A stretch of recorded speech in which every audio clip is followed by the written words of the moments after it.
Oh,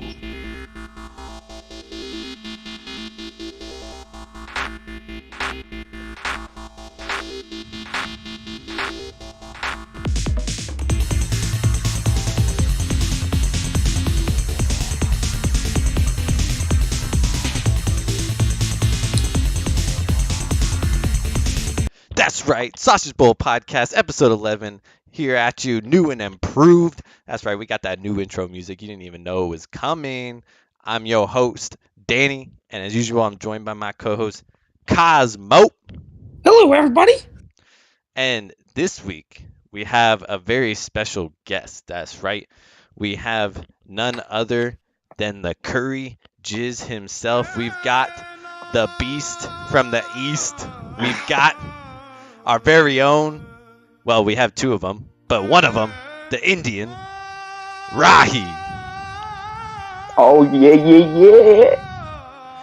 Thanks, What is up? thanks What is for up, my joining us gook? this week, Rahi. Oh, you're welcome, man. We're I'm very glad. happy to I'm have glad you to here. be on here. That's right. Oh, the Tunok is going. Oh, Oh, feel the yes. Oh, I feel Feel it the in my hype, voice. dude. I feel it in my voice. Curry. Oh, curry. Oh, I feel it. All right, that's enough of that. Curry. All right, so Okay. so that's right. It's episode 11. We're on 11 episodes. Cosmo, can you believe that? Dang, I'm surprised we haven't been canceled yet. I know. I'm surprised people still listen to us. But anyway, Same here. how was y'all's weekends in fantasy, Cosmo? Mine was good. I got some nice revenge against Nahum after he gave me a pretty nice butt whooping week one. I took him down to his own basement this weekend, and I had some fun. So it was a pretty good week for me in Uncle Nahum's basement. Hey, that's what's up. So, Rahib, I know you've got something you want to complain about, but hold it off for just one more segment. But other than that, your team has been hit Okay. with so much adversity this season, but you've fought and you clawed, and you're number 2, 7-3. How was your weekend last weekend? Oh, it was amazing. I looked at my team. Yeah, I mean, Cameron had some very nice things to say about my team. That's not how I exactly remembered it. Okay. To be honest, I kind of agreed with Cameron because I looked at my team and I was shaking my head. I was like, "Yeah, he's probably right." But then my man Valdez Scantling, man.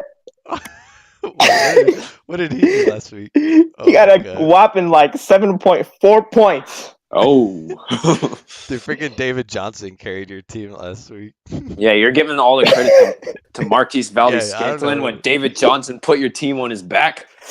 Hey man, Disrespect. Whatever. hey man. I'm already sick of this Indian. Cameron was saying he can't pronounce his name, so I'm just helping him out. That is Marquise Valdez Scantling for you. Oh, got Boy. him. All right. Well, with all that said, Rahi, did you know? Like, this isn't me bashing on you. It just shows. I don't know. It just shows how fantasy can be cruel sometimes. I guess I don't. So, Rahi, did you know you are the 8th ranked scorer in our league? Like per week, you score on average the 8th, scoring per week, and yet you're 7-3. Did you know that? Trying to say something there? Yeah. What's up? You trying to say something? I No, mean- no, I'm not trying to say anything. I'm just saying, you win a lot of games after scoring like 100 points. Hey man, Dang, sounds like Danny Salty. When some of us lose 130 to 130.1 or whatever, they just don't like the taste of my curry. That's what it is.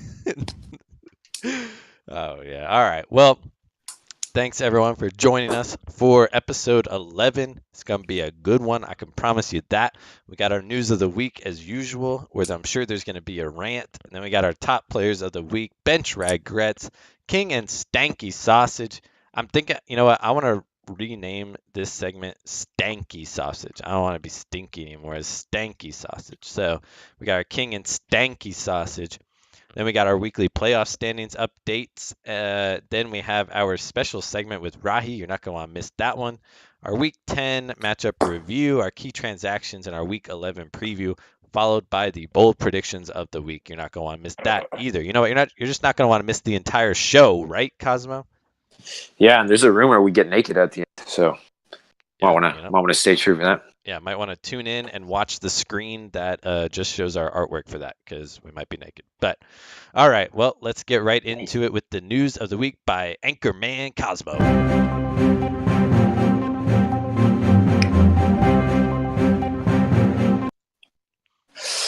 After countless weeks of will he or won't he, it has been official as of this week that Le'Veon Bell, the number 2 draft pick in the Sausage Bowl 6 League, will not be reporting and will not be playing this season.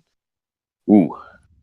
I guess before we go into any kind of analysis or what the fantasy implications are, that although I think it's pretty clear what's going to happen now, but Rahi, I'm going to give you the floor here. I'm sure you've been dealing with, I don't know how much frustration all season, how much anger. This is your chance to just unleash it here. Wait, real quick, before he does that, Rahi, can you mute your notifications on your laptop, please? Oh, okay.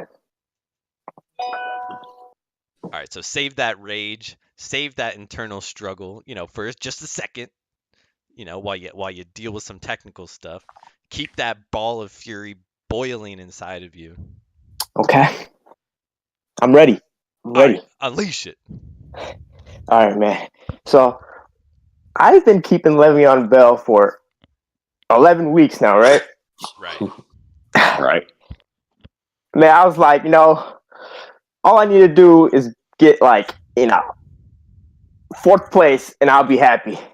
And look at my team right now. They're 2nd place. That's a great position to be in without your number 1 pick. Wouldn't you guys say so? No, Yeah, I would agree. Yeah, you held on pretty well. He's coming back. What was it? Week 10, he's projected to come back. We're week 10. We're week 11. Holding on pretty well. Yeah. So I was gonna be like, I was like, I'm 2nd place, man. All I need is Le'Veon to show up for me in the playoffs and just go ham. But no, this guy he's so dumb. He makes people like JaVale McGee and J.R. Smith look like geniuses, all right? This guy, I just hope this guy tears an ACL while he's taking a dump or something. Man, this guy, no, he doesn't deserve to die, man. He deserves to freaking break all his bones and freaking, you know what? I'm not even going to say it. Say it. No. Say it. Nah, he needs to choke on my curry jizz. That's all. Oh! That's all, man. You were holding that back, but you let it go. That's right. We open up here on the Sausage Bowl podcast. Do you feel better, Rahi? Do you feel better after that? Better? I feel much better. Well, God. Your team's been fighting all year. You've been getting it done. At the end of the day, who cares how many points you've scored? Who cares about that? It's all about that win-loss column. And right now, you're 7-3, sitting nice and pretty. Number 2, it's looking like it's going to be. It looks like it's going to be a little difficult for you to miss the playoffs. So you're looking pretty good. So, but yeah, I got nothing to complain about. As Cosmo said, Le'Veon Bell did not show up for his deadline, which means he cannot play the rest of the season. So James Conner's owners are very happy, and Lev Bell owners are very upset. So, not looking good for that. But continue, Anchorman Cosmo. Yeah, that was pretty much the only notable news item for the week. One that we've been, discussing week after week, and finally, I've gotten resolution on that. A couple pieces of injury. Probably the biggest news this week in terms of injuries is Cooper Kupp is now out for the season, tore his ACL in the last game, and That's a brutal hit Karma. for. What? Hey, karma to the owner, Cameron, or karma to Cooper Cup himself? The owner.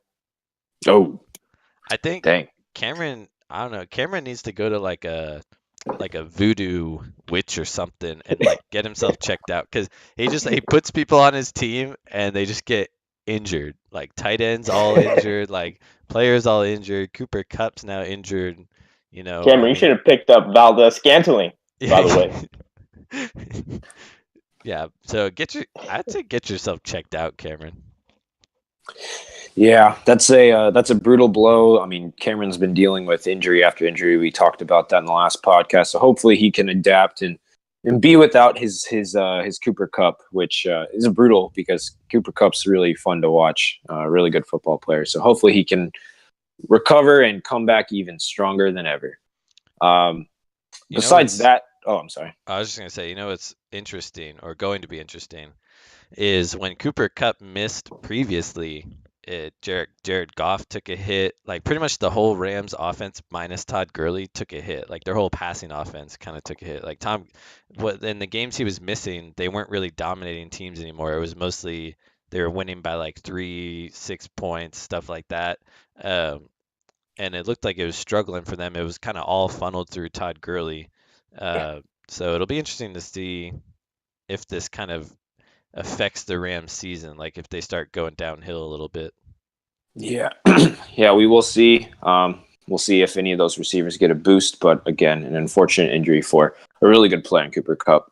Besides him, though, there wasn't really too much injuries going on this week. Marvin Jones had a bone bruise and I think left part of that game last week. Is day-to-day. I think he's questionable for week 11, but not something that's looked as a long-term injury, which I think at the time they were actually concerned he tore something, but they got the good news that it's just a bone bruise and that he should be fine. Yeah, and it was this week that Dez tore his Achilles, right? Oh, I totally forgot about that. Yeah, so breaking news. Even though it happened several days ago. That's right. Dez Bryant waiting all season long for his shot. Finally gets it with the Saints, the Super Bowl bound Saints. He's got a chance to nab that ring and get himself a nice juicy deal next year. I had a theory that he was going to try to pop off with the Saints, win a Super Bowl, and then try to go back to the Cowboys. But yeah, had his chance, goes out for his first practice and snaps that Achilles right in half. That's right. Looks like someone wasn't conditioning good enough in their offseason, but yeah, I heard it happened like on like the last play of the practice, something like that. Oh, dang. Or I read. I mean, it sucks. In all seriousness, like that's pretty much what it is. Like his body was not ready for those movements or that speed or anything. So, I mean, he had videos of himself like working in the weight room and running some drills and stuff. But, I mean, just, I don't know, kind of like knowing Dez Bryant the last several years, that honestly doesn't surprise me that he seems to not have been doing the correct work that he should have been doing. It seemed, I don't know. But, yeah, that's kind of, I just feel like that's what it shows, is that he wasn't conditioning correctly. Yeah, unfortunate, but honestly, who knows if that is even noteworthy with how his performance has been over the last couple years. But yeah, that's the injuries for the news, or excuse me, injuries for the week. The news for the week, pretty small stuff, except for unfortunate things for Rahi. And Danny, why don't you go ahead and hit us with that next segment? Thank you, Anchorman Cosmo. We definitely do not pay you enough to be on our crew, but yeah. Yeah, actually, can we talk about this? I mean, I don't mean to be pushy, but oh yeah, sorry, you're breaking up, Cosmo. Can't hear you. All right, moving on to the top players of the week. We got our top 5 quarterbacks on the week. Look who's back. Again. Number 1, Mitch Trubisky. And Cosmo, what do you call him? Mitch the bitch. Yeah, that's right. He got 36 points on Cameron's team. That's right. Brandon cut him. He was like, I don't need him. I don't need Mitch on my team. And Cameron was like, I'll scoop him up. And boom, he gets him 36 points. And I have no idea what's happening with Mitch, but Matt Nagy's making him like one of the best fantasy quarterbacks out there. So maybe this is Cameron's key to success. Well, clearly it wasn't last week, but maybe it is in the future. I don't know. Number 2, we got Big Ben, 35.82 points on Brandon's bench. I feel like every time Ben pops off, he's on Brandon's bench, but he just annihilated the Panthers. Drew Brees, 28.9 points, always solid for Nahum. Russell Wilson, 26 points on my bench. And one kind of exciting thing to see about Russell Wilson, he had 92 rushing yards in this game. So all season long, they had been keeping him in the pocket, just making him throw everywhere, and it kind of hurt his fantasy value. Like, he'd always be getting like 70, 80 rushing yards per game. Maybe not that much, but he'd be getting a decent amount of rushing yards per game, which would always give him a nice baseline to his fantasy points. But so it was good to see that. And then, number 5, we got Baker Mayfield, 22.64 points for a free agent, putting his name on the list. Very surprising win for the Browns against the Falcons, but they got a new coaching system. They got a new offense in there. Things seem to be clicking. Don't give credit to the new coach. It's the fact that it's addition by subtraction of getting rid of Hugh Jackson. That's all. Okay, they cut out the cancer and now they're killing it. But all right, Cosmo, who are the top 5 running backs of the week? Because I know you want to talk about this one. Oh yeah, coming in at number 1, throwing his big fat Chubb onto the ground. We have Chubb with 34.4 points for my team. I feel bad for almost letting him go a couple weeks ago, but I think the fantasy gods were looking out for me and corrected things to keep him on my team. So Nick Chubb there at number 1 for the whole week, ripping off like a 92-yard touchdown or something like that crazy. Starting to look very good. Number 2, we have Christian McCaffrey with 34.3 points for the Mr. Garoppolo himself. A very good game there for McCaffrey. Coming in at number 3, we have David Johnson with 33.8 points for Mr. Curry himself. How did that feel seeing David Johnson pop off like that? Pretty good, after hearing about the news about Le'Veon Bell. Felt pretty good. Yeah, he's here to pick up the pieces. That is your feeling. So good job there for David Johnson. Coming in at number 4 is Zeke. Zeke's been a little quiet. Hasn't been, I think what people thought he was going to be coming into this year, but he really broke off this week with 33.7 points for Brandon. And coming in at number 5, finally pulling through, finally getting out of his cage, Aaron, Mr. Green Jones, 30.7 points, sitting on Danny's bench. Danny didn't need him, but I think, Danny, you would agree that this was very nice to see. Finally, they're giving him the ball. Yeah, this is nice to see. My only hesitance is he had pretty much the same carries that he's had other weeks. He just had more yardage. So, I mean, he's always had really good yards per carry. But I think they did feature him more. That was kind of the thing. Like, he had the same number of carries, but I think the fact that on those carries he scored 2 touchdowns and kind of blew them out of the water, they didn't really need him much the rest of the game. So, yeah.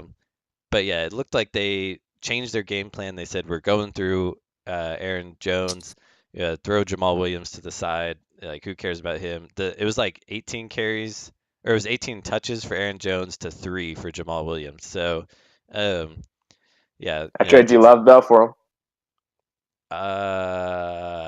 Nah. So yeah, it was good because I've been holding on to him. It's good to see him pop off a little bit. But I still believe in him. But I'm gonna need a little bit more for the resume before I trust it. But it was good to see. You got to believe in Mr. Green, bro. Dude, gotta believe in Mr. Green because he might not be there one day because he's Mr. Green. So anyway, Rahi, why don't you hit us with those top 5 wide receivers? Okay. So coming in at number 1, we'd have Tyreek Hill on Brandon's team. Oh man, he's fast. What a man! He probably could make a very good curry slurpee. Man, I'm going to call him. And coming in number 2, Allen Robinson with 28.3 points. And he's a free agent. Wow, that sucks. And then we have Mike Thomas with 23 points, sitting right and next right next to Uncle Nahum, nice and cozy. Man, Mike Thomas has been going off nowadays. Dude, Michael Thomas is a freaking beast, man. I think next year he's the number one receiver, honestly.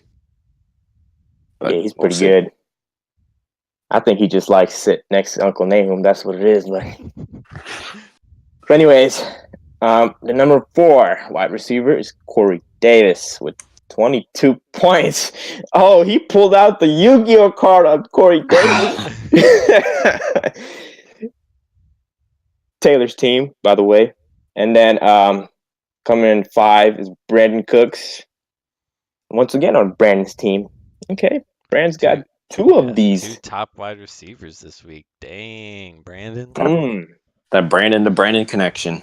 Ooh, that Brandon connection, which puts us right into the top 5 tight ends of the week. Coming in number 1, we got Zach Ertz, 33.5 points for myself. I believe that is the highest point total for a tight end all season. I don't have that confirmed, but I believe that's the highest. I know Kelsey's been up there, but I think he only got like 28 points or something. So, yeah, crazy week for Zach Ertz. I was telling these guys he always seems to have like 3 points in the first half, and then in the second half he gets like 20 points. So I don't really know what's going on there. But Good job, number Akshay. 2, Eric Ebron.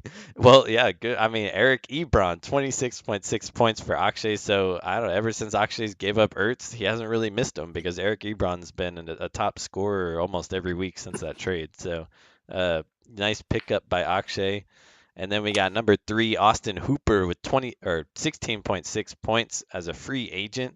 Then we got Mike Hunt, our next random tight end. We always have one random tight end on the list. I don't even know who this guy is, but 13.4 points, free agent. I don't even know what team he's on. I don't know. All I know is he's a tight end, or at least I'm trusting that he's a tight end because he's on our list. 13.4 points. No idea who he is, but he joins Jeff Howerman for I don't know. Anyway, and then we got George Kittle, 12.8 points for Taylor. Nice tight end acquisition for Taylor. So those are our top 5. Hey, Danny. What's up? Confession. I gotta make a confession here. I trolled you. Mike Hunt is not an actual player. I just wanted to see if you'd actually read it. Wait, who's Mike Hunt? I just made him up. Oh my God. If Well, you you know really what? want to know, No. You know what? Mike Hunt was the 4th scoring tight end of the week. That's right. Mark it down. Go look for him. You need to add a tight end. Go look up Mike Hunt. You got him. He's on your team. All right, those are our top 5. I knew last week when I told you that I just like read the document and I don't pay attention. Like I was gonna get myself in trouble, but I just wanted to test it once to see if I could actually get it. You should have put like Michael Harris or something. yeah, you should have Mike Harris or something. All right, well, those are our top performers of the week. Tune in next week to see if one of your guys gets on there. But next, let's move into the bench regrets. That's right. Look at the losers, see what's on their bench and what they regret. All right. Number 1, we got Nahum with Kerryon Johnson getting 21.9 points for Nahum, who lost by 50 something. So probably would not have helped him at all. But yeah, Kerryon Johnson, it's hard to trust that guy because every once, 1 week the team doesn't really give him any opportunities, and the next week they feed him the ball like, Leonard Fournette or something, and he pops off. So, but Kerryon Johnson, regrets on the bench for Nahum. Next up, we got Taylor, who unfortunately does not have any regrets except playing fantasy football this season. No, I'm just kidding. He actually got a pretty good point total. You know what's always funny? Taylor, he gets these decent point totals most of the time. Like he's had a few weeks where he's gotten like a 90 or an 80, but a lot of times he gets like 110 points or whatever. Whenever he gets those weeks, he's always facing like Duncan or Nahum popping off or Brandon popping off or someone's popping off against him whenever he gets those point totals. So not looking good for Taylor, but he changed his attitude. He's got positive spirits now. I feel like there's a W coming. We might talk about that later. So all right, Oh no. Then we've got on the next bench regret, we got Aaron with the Crow, Isaiah Crowell scoring 10.7 points.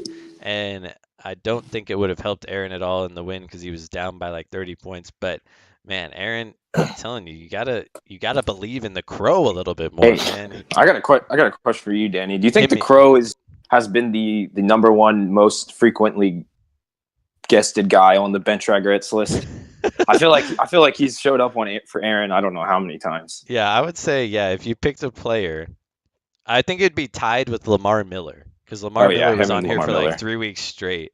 And then, so yeah, I'd say it'd be him and Lamar Miller are constantly the guys, which just kind of shows how hard it is to predict when those players do well because they put them in their lineup and they get like 3 points, so they bench them and then they get like 30. So, yeah, not good. And then next up, we got Cameron with Josh Gordon, 10.10 points. And then we got Matt Breida, 26.7 points. That's crazy. And that definitely would have given him the win if he had played Matt Breida and Josh Gordon together. So Cameron is on a like 3-game losing streak right now, isn't he? Like, it's something Yeah, like that. it's a lot. I think it's 3. I think it's like 3. Let's check what it is. He's on a 4-game losing streak. So he was 4-2 at one point. Now he's 4-6. So yeah, it's been a downward spiral for Cameron. And over those 4 games lost, yeah, like you said last week, it's always been like one guy on his bench that could have gotten him the win, but he didn't play him. So, and then last Dang. we got Akshay, who did he play last week? Oh, he played me. Yeah, Akshay, none really, just not much he could do last week. The Ertz got him last week. But a big bounce back from last week. He definitely true. after a really terrible last week, I think he put up a pretty respectable number. There's a point where it looked like he might have actually been able to take you down, except for when Ertz obviously went off. But yeah, I was respectable scared. performance. I mean, he doubled his point total from last week, so he went from 51 to 108. So a good week for him, but he is on the fringe. We'll get to that in a second. But those are your bench regrets of the week. So you know what? Try to learn your team better and be a better coach to help make sure you don't end up on the bench regrets. But let's go ahead and get right into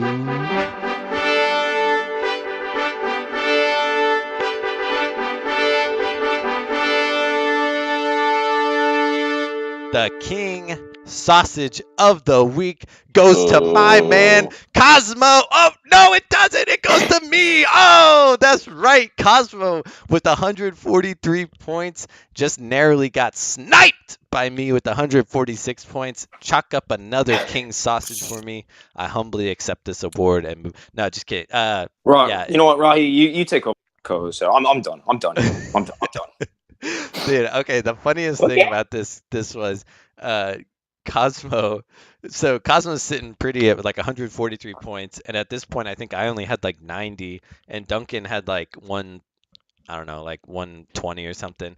And so Cosmo texts Duncan and I think I texted you and I said, dang, Cosmo looking like he's going to get that King Sausage this week. And then you said, yeah, my only competition is Duncan. He's only got like one person left to play. So we'll see if he can get it. And then I think Duncan finished at like 131. So it looked like you were going to get it. And it looked like I might even lose to Akshay. And then all of a sudden I checked my phone and like Ertz has like 33 points and I'm sitting at 125 going into the OBJ game. And so, yeah, unfortunately, OBJ got just enough points to slip past Cosmo and snipe the King Sausage right out from under him. So that's yeah, that's twice now I've sniped it from Cosmo and Duncan. So I hope you're okay living with the fact that you crushed all my dreams. This is all I've wanted my whole life. Dude, have you ever heard of Mr. Steal Yo Girl? I'm Mr. Steal Yo King Sausage. You better hide your kids, hide your wives, hide your point totals because I'm coming for them. But nah, just kidding. Yeah, sorry about that, Cosmo. I felt bad. I should have pulled OBJ. Should have benched him right before that game. But it's okay. You can make up to me after the podcast. Oh, dude, you know I will. Get some curry in there, you know what I'm saying?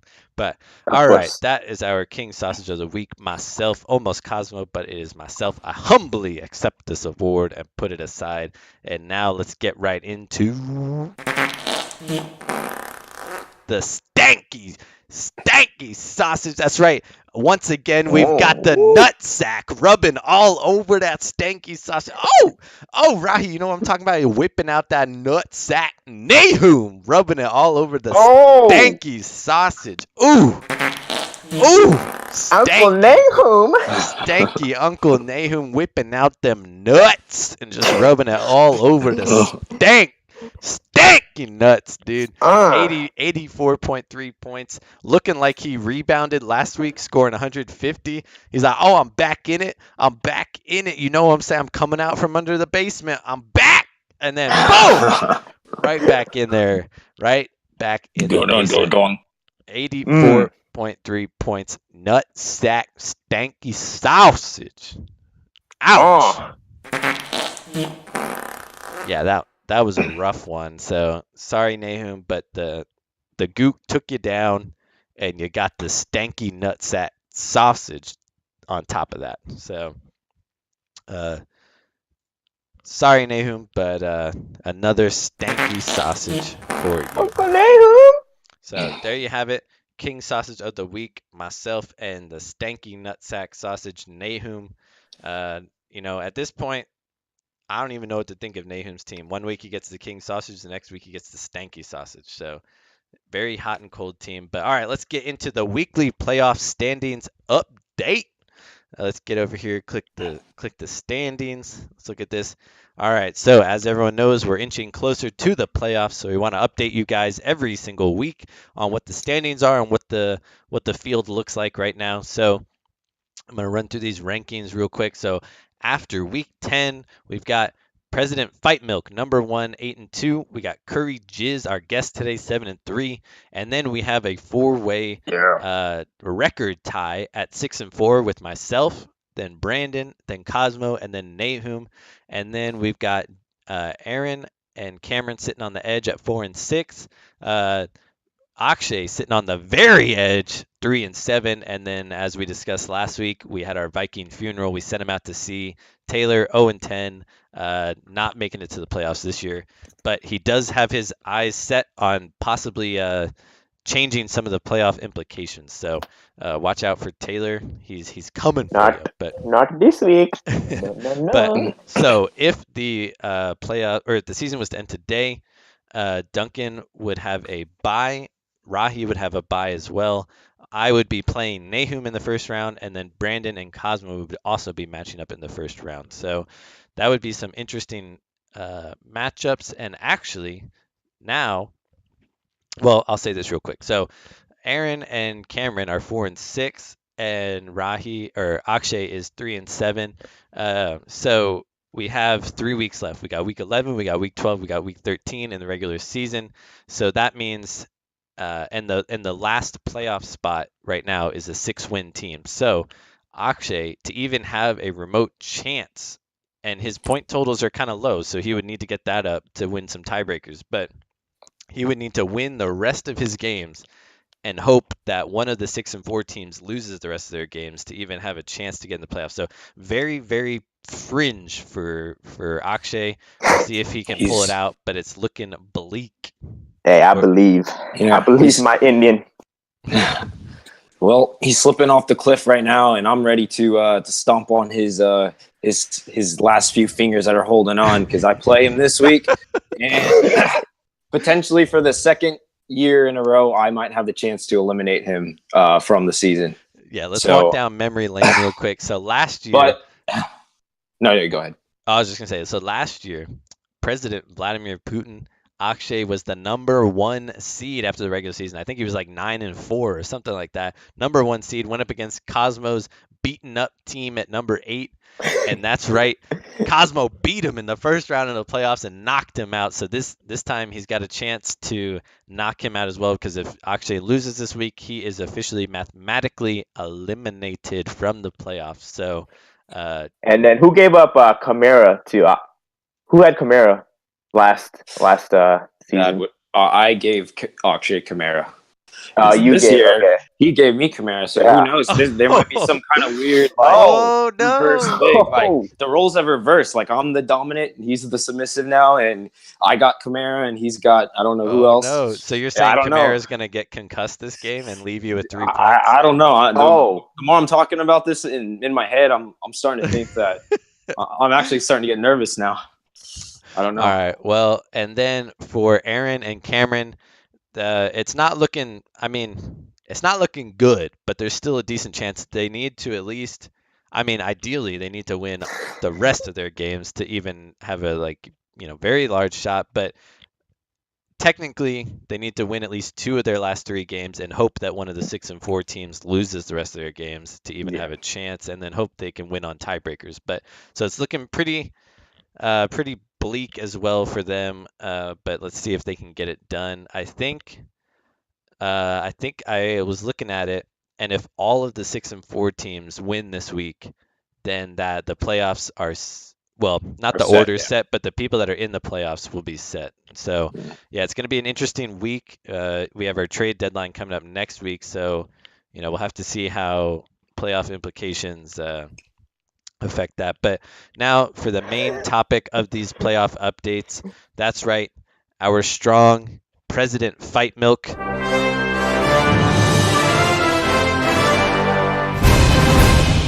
has clinched a playoff spot. That is right, 8-2 mathematically. No one, none of the people that are outside the playoffs right now can catch him in win total. So that is right. Our President Fight Milk has clinched a playoff spot, and my child. He's going for the bye week, first round bye now. But yeah, he can feel a little safer. Doesn't have to worry about missing the playoffs at all. So hey, you want to rest your guys or something? It's all do what you got to do. You know what I'm saying? But yeah, playoff spot clinched for Mr. President Fight Milk, and looking good for him so far. By the way, he is my my white child. Okay, I am the one who made him like this. Why he is number 1? Because me. You are his dad? I am, yes. Don't ask me why he's white. But yeah, I am his daddy. I raised him to be number 1. Yeah, I think A plus. I believe. No A minus. Dude, I think Rahi's been hanging out with Mr. Green lately. I don't know. I think Rahi's been hanging out with Mr. Green a little too much. What? Yeah, don't worry about it. All right, but anyway, yeah, Duncan 8-2, very, very nice season so far. We'll see if he wins the rest of his games, he could potentially finish 11-2, which I think is I don't know. I mean, I would have to check it, but I think that'd be one of, if not the highest regular season win-loss that we've had, I believe. Yeah, I think that's got to be the record. I think the highest, because Nahum has the most wins over the course of the season, including the playoffs at 11. But I don't know. I mean, I know I remember seeing a bunch of people finish 9-4 throughout our history. I think maybe one person finished 10-3 one year. I'm not totally sure. But yeah, 11-2 would be absolutely insane. So yeah, good season for Duncan. Clinch that playoff spot. Congratulations. But very proud of him. Now for the main course. That is right. We've got a very special segment for you guys with our guest, but he's not just a normal guest, okay? He's not just a normal guest. That is right. Today with us, we have Guru Patel. That is right. We are going to the ancient mountains of India. We are climbing the cliffs. We are getting up to the cave that no one can get to find Guru Patel to help us craft the perfect curry. That is right. We are going to go for a higher power today. We're going to go higher wisdom. We are going to Guru Patel to help craft the perfect curry. So let's get right Everybody into it. get on the train. We go to Mumbai. We are going to get that higher wisdom from, and this is Cooking the Perfect Curry with Guru Patel.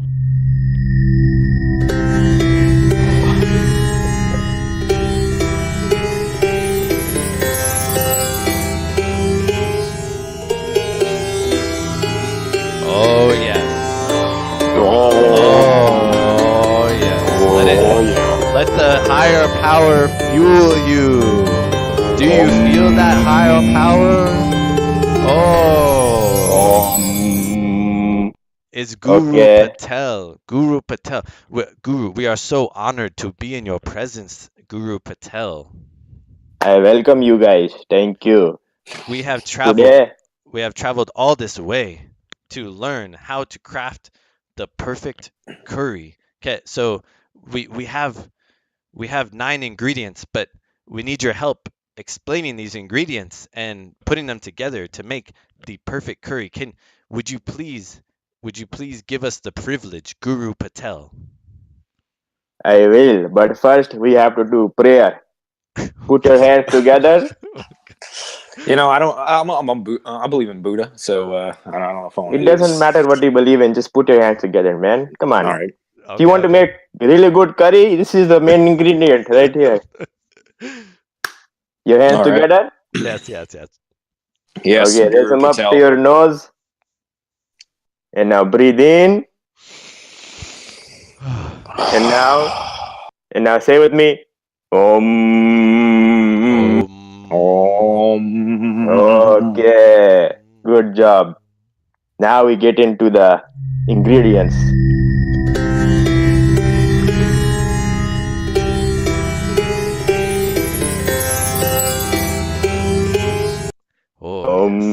Okay, ready? Okay. You are ready, Guru Patel. Guru Patel, what is the first ingredient? The first ingredient is the curry powder.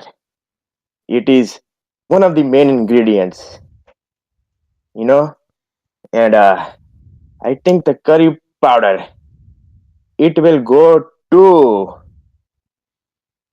the one and only my white child, President Fight Milk. Oh, yes. So President Fight Milk is preparing the curry powder. Okay. Yes. All right. President He's Fight the- Milk he's our main ingredient. He's our rock. He's the curry All right. powder. I'm crushing it up in there right now. Oh, crush it. Grinding it up. Yeah, let's do this. Yes. Crush Duncan. Make it very powdery. I All need right. it very good. Guru, what is the next ingredient? Okay, be patient. When you make curry, you have to be patient.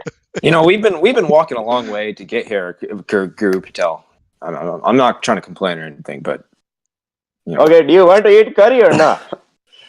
Yeah, we do. Shut up and listen. Okay. We just Yes, did prayer and we only add second ingredient and you already whining? My God. Okay, we get into it. Second ingredient is the spices. Ooh. Okay? Ooh. Where they are just mixed of all spices. I don't know what spice, but you just but you just smell and you can I guess you can, I don't know, you a shit. So the spices is Okay. feces. Maybe. Okay, don't think too much about it, but just know it as a spices, and I will give the spices to who should I give this? I will give it to Uncle Nahum. I think. Oh, Uncle Nahum is the spicy team of the season. So I'm sprinkling some Uncle Nahum into this dish. Oh yeah, sprinkle Yes. that Uncle Nahum spiciness in there. Mix it well with the curry powder, okay? Yeah, sprinkle some Nahum on that Dunkin'. Then. Some nice earthy basement flavor. Got it here mixed in. Yes. Okay, now we get into the third ingredient, which is the chickpea. Oh man, the chickpea, this will fit perfectly with President Vladimir Putin. Oh. So you're saying that President Vladimir Putin is small like a chickpea, but important to the overall dish? Yes, absolutely. He is a key member of the curry slurpee. Oh, We need it. Chickpea. so he seems small. So President Vladimir Putin seems small, but he's a very important ingredient. That's what the chickpea is. Is that what you're saying, Yes. Guru Patel? Yes, my whip my nips. Yes, Oh, thank you. absolutely. Oh wow, so much wisdom. Yes. Okay, now we do again, okay?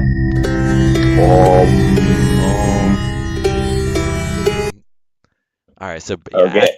add that Akshay in there with that Nahum and Duncan.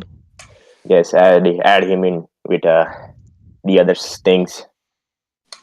Now we go to the fourth ingredient, which is the eggplant. Oh, and this one is very slimy. You know the eggplant? How it feels? Very slimy and just not very good looking. What does it What look does like, this? Guru Yeah, what does Patel? this eggplant look like? It looked like a when a man put his pant down and when he take a piss and he looked down and it kind of resemble a pee. Oh, okay. Yeah, Oh, and it kind of feel like pee too. But anyway, I will I will give this to snack attack. Oh, I mean, all I need is Saquon. Oh no! So you're saying all I need is Saquon, formerly known as Snack Attack, is nasty and slimy like an eggplant, looking like Yes. a dick. and yeah, it kind of provides that that genitalia like form for Yes, this dish. Yes, exactly. We need the glue. He's like a glue, that Oh, will okay. stick all the ingredient together, and it will really make the curry bond very well. Oh, so Alright. Taylor is our bonding. Yes, he is our bonding ingredient. Oh, very nice. So he looks like a dick, but he's our bonding ingredient. So that's good. Yeah, exactly. I'll go ahead and Exactly. massage the eggplant nice. Oh and, yeah, nice and massage- comfortable. Ooh, Get that yeah. eggplant in there. We got to make sure that it mixes in very well with the Yeah, rest of these massage. ingredients. Ooh, yeah, Yes. massage that Taylor right in there with that But Akshay and that Nahum and that Duncan. yes, but don't mix it don't beat it too much, or you will break it. Okay, just be careful. Yes, Guru Patel. Okay, now we will move on to what is it? The fifth ingredient. The fifth yes, ingredient. the fifth, and that is the lamb. It is the meat, the protein of the dish. And let me see who I will give this to. This one. I will give the meat to Brandon. Ooh, So He is an African and he has the meat. So you're saying repeat offender is the meatiest team in our league? Yes, repeat offender. Meat. African meat. All right, yeah, get that lamb in there. Get that nice juicy meat in there, Cosmo. Yeah, Yes. I'll mix it in with the eggplant, massage them both nice and tight, and beat it down a little bit to make sure it's nice and good within our ingredients. Yes, thank you. Okay. And then our sixth ingredient, which is galangal, I think. I think that's how you say it, galangal. Aren't you supposed to know this stuff, Guru? What? Yeah, My I'm wife listening. make it. Okay, I don't make it. This is my first time. My wife do all this shit. But anyway, the galangal, it's like a leaf, like a piney taste to it, piney in your mouth, kind of like pinch your mouth a little bit. But I will give the galangal. Who is left? Guru Patel. We have. Oh, I know. I will give the galangal to Jimmy Garapos. He sounds like the galangal. I like it. So you're saying Jimmy Garoppolo's Aaron leaves that piney Yes, taste in your Aaron. mouth? Yes, I will give the Jimmy Garapos the galangal ingredient leaf. Ooh, And ooh, yes, very nice. Yes, he will give that extra punch in your tongue, you know? Maybe it's like a STD, but Guru Patel, I'm tasting this right now, and it's pretty nasty. I'm not gonna lie. So far, yeah, that's why I gave it to the host. Oh, sorry, Jimmy Garoppolo. oh, Okay. Don't worry, all right, the curry's not complete yet. all right, yeah. Let's Guru Patel, please guide us through these last three ingredients. Okay. Now we go to the seventh ingredient, which is the chapati. And this is the bread where you dip the bread in the gravy and you eat the curry. And it's kind of flat and not very tasty. But since you have the curry to dip in, you don't need to worry about the taste of the chapati. So I will give this one to I will give this to Cameron because he said something about my team Guru, you last have a week. team? I thought Yes. you were all about forgiveness. Oh no, F that man. What the no. But anyways, yeah, I give the chapati to my friend Cameron. Anything Okay, but so last. anything but last. He's a little flat and bland this season. So Cosmo, you got that in there? Yeah, I'm dipping it in, scooping up some of that galangal with it, and taste. And so it needs a little bit more flavor, right? But we still got a Yes. couple more ingredients to go. Yes. These are very important ingredients next to ingredients. Don't just wait. Okay, now our eighth ingredient, we have fenugreek. These are very good for the men. Okay, very very good for the men. It raises your testosterone. Ooh, It has a very what do you say? Viagra taste. What? You children, have you guys have Viagra? Is the fenugreek tastes very nutty, doesn't it? No, Viagra. Okay, yes, nutty. Let's just say nutty. But I want to give that to my friend Whip My Nips. Oh, yes. so are you saying that the person that is providing the fenugreek that tastes like Viagra is actually in need of Viagra? Maybe, but it is an ingredient in part of the curry, so everyone will have a little bit of fenugreek. So whip my nips. I taste very nutty, and I increase your testosterone. So eat me up. Yes, and then you could probably whip your nips after that. But and last but not least, this is where we all hold hands. We all come together. Okay, I'm holding your hand. I'm holding your hand, Guru Patel. Okay, you holding my hand? Cosmo, come here, Cosmo. get my other hand. Hey, that's not my hand, Danny. Oh, sorry. Where's your hand? Okay, there we go. All right. It's dark. It's dark in this cave. Okay, close your eyes. And once again, we do the last prayer.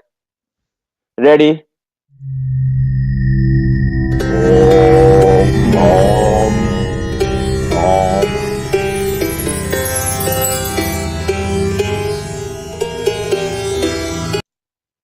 Yes.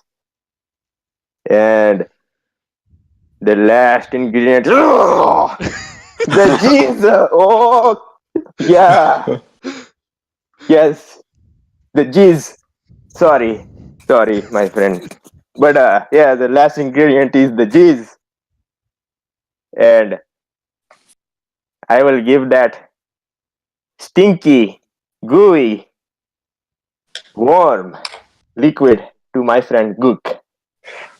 Ooh, so I am providing the delicious topping on top of the curry to make it the nice curry jizz. Yes, it's like what do you say? The glaze. the glaze. Okay, so Guru Patel, let me get this. Let me know if I have this right. We start with our main ingredient, our rock, our foundation, the curry powder, or President Fight Milk. We mix him up. We put him in the bowl. We crush him up. Then Yes. we get some spices. We get our spices that keep everything interesting, keep it popping, and we put Nahum in there. Put our spices, mix it in there with Duncan. Yes. Then we got our chickpeas. Add a little bit of flavor. They seem small, but they're important, and that's Akshay. Put them in there. Then we've got our eggplant who can seem kind of nasty, seem kind of like looking like a dick, and but when you mix it up and you put it in there, it holds us all together, and that's Taylor Yes. holding us all together. Then you need that protein. We got the lamb. So you're saying that the lamb is Brandon because he's just got that big meat. African meat. Oh Yes. yeah. And then we move into the galangal, who leaves a little bit of a piney taste in your mouth, and that's Jimmy Garoppolo's Aaron. Yes. Garoppolo's. And then we got our chapati, who you dip into the curry, but is a little flat and bland without the curry, and that's Cameron. Yes. And then Perfect match. Then we got the fenugreek, get that nutty flavor, and that's myself. Mmm. And Nutty then flavor. on top of it all, we get that nice glaze. We got that jizz glaze, and that's our delicious topping, and that's our commissioner, Cosmo. Mmm. And wait, it's not over yet. Okay. Oh. After we put the G's on, we take a big whiff. Yeah, we take it. How does it smell? Tell me. It smells like a sausage bowl. Does it smell like a stinky sausage? Yeah? Oh, it smells like the stankiest sausage. Oh, yes. And now we get our spoon. We get our wooden spoon. Okay, wood is a very important. We need the wood. And we stick it in, we dip it, take a scoop, and then we taste. Ooh, that tastes. I taste a little bit of nuttiness in there. Yeah, Tastes a little piney. Yeah, That last ingredient tastes kind of familiar to me. I mean, I can't put my finger on it. It came from Guru Patel. Mm. Oh, I love that meat. Love that meat. Oh yes, African meat. Yes. Oh yeah. Very good. This is well worth the trip. Guru. See, I told you the chickpea is small, but it right? Oh, I like the chickpea. Yeah. Guru Patel, thank you for allowing us to enter your cave here and show us the perfect curry, how to make the perfect ingredient curry. You are welcome. Anytime coming, and next time we will make something more interesting. Well, Guru, may we go into your back room and find out what that is? Not yet. Oh, okay. You are not at the stage yet, but keep growing, and you will get there. Okay. All right. Well, thank you, Guru Patel. Cosmo, do you have anything for Guru? I just want to say that honestly, this is actually not that great. I'm sorry. I was trying to be nice, but all right, let's get out of here, Cosmo. Let's get out of here. Wow.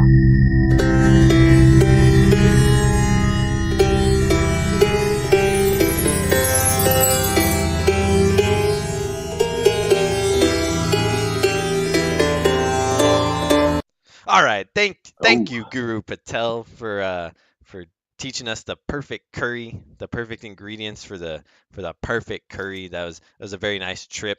Rahi, I'm glad you could hear about that. What'd you think of that, Rahi? What'd you think about hearing about our trip? Oh, that's pretty good. I wish I would joined. I would have been there, but it's okay. I could make curry in the toilet. No It's worries. okay. I mean, hey, we brought you back some jizz, so you can have that part at least. Oh, there was leftover jizz? Damn, that's the best part. Okay, I'll take it. All right. Well, thank you, Guru Patel, for teaching us how to make the perfect curry. But all right, let's get into our Week 10 matchup review. And this week we've got the perfect Keeping Up with Matt segment. So, Cosmo, you want to hit us with that Keeping Up with Matt? Yeah. So keeping up with Matt this week. Actually, not too bad here. Not one of his worst weeks, but he had a couple of bad calls that I think we should recognize and make sure that is not forgotten for what the fraud Matthew Berry is. So first here, for whatever reason, I do not know why he did this, and I think Rahi, as the owner of Jordan Howard, would be very, very surprised to hear that Matthew Berry loved Jordan Howard this week. He thought Jordan Howard was going to have a great week, despite, if you actually watched football, actually watched the Bears game and seen Jordan Howard play this year, you might be able to see that was not the right case. But regardless, he loved Jordan Howard, and what did he do? 3.7 fantasy points, completely.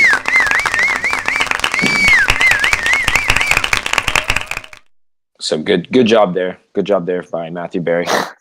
Secondly, he had a player that he hated, that he said, do not start. This is a quarterback that you cannot rely on, that will not have a great week.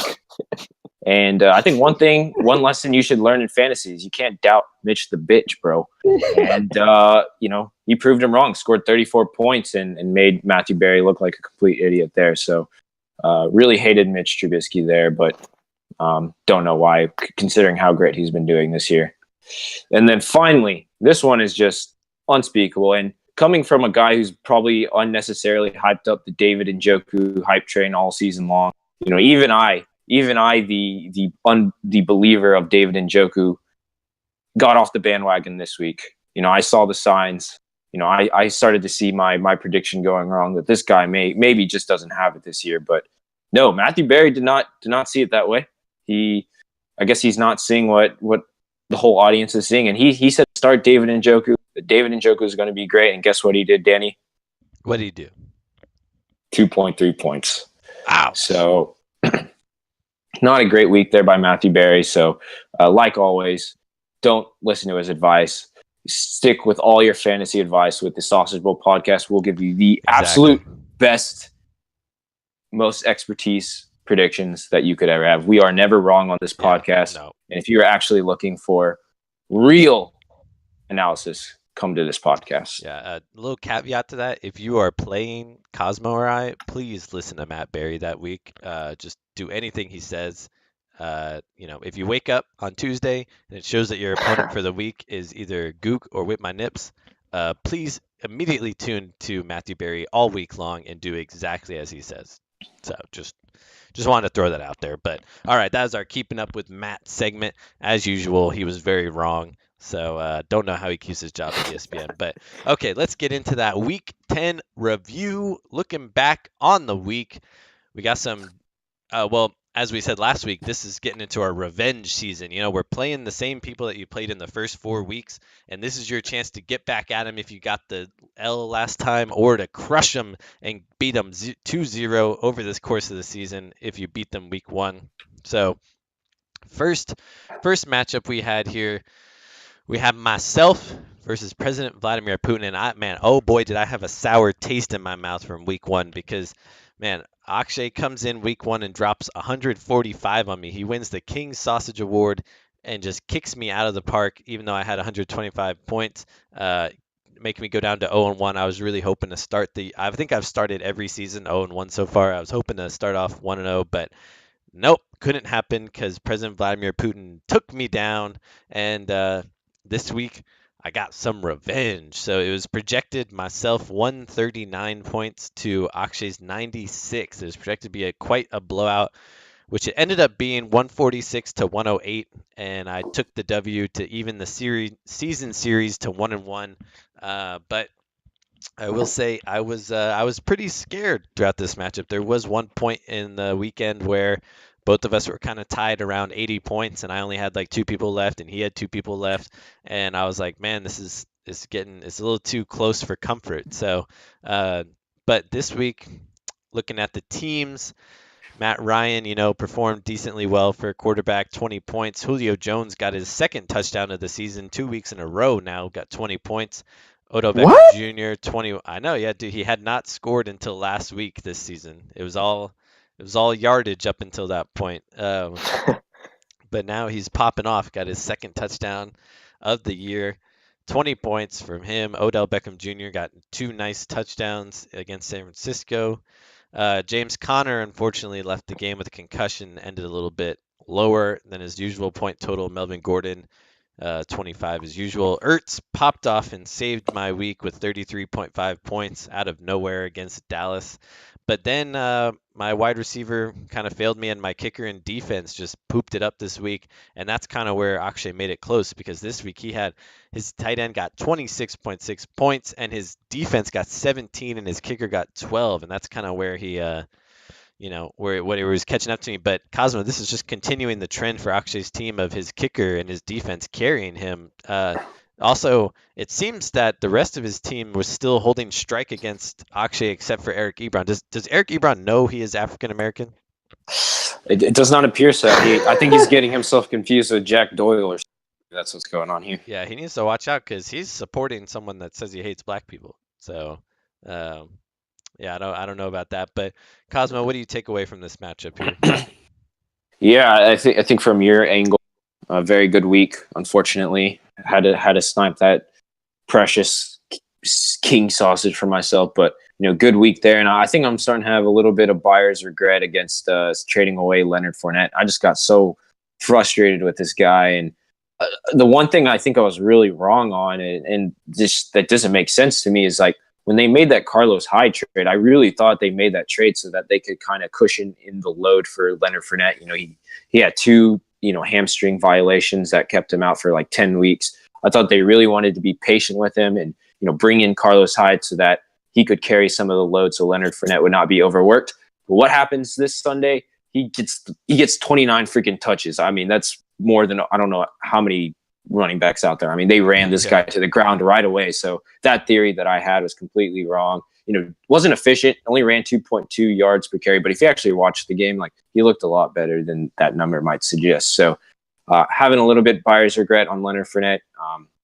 Thankfully, I think some of the players I got are still doing fine, but good on there. And then I think on Akshay's team, yeah, Eric Ebron has been great, but I am actually concerned that he might not be great going forward. I think he's getting a lot of his production on unsustainable numbers. He only went out for 13 passes this week, which is a very low amount. He's only seeing about 35% of the snaps compared to Jack Doyle, who is getting in there about like 70% of the snaps. So he's getting all his production on very low volume. And anytime that happens, that's really concerning to me. That means that means he's almost relying on touchdowns to be good. And I just don't think he's going to get those rushing touchdowns every week. So a little concern there about Eric Ebron. But overall, much improved week for Akshay. And I think, I don't think he's going to be a 50-point team every week.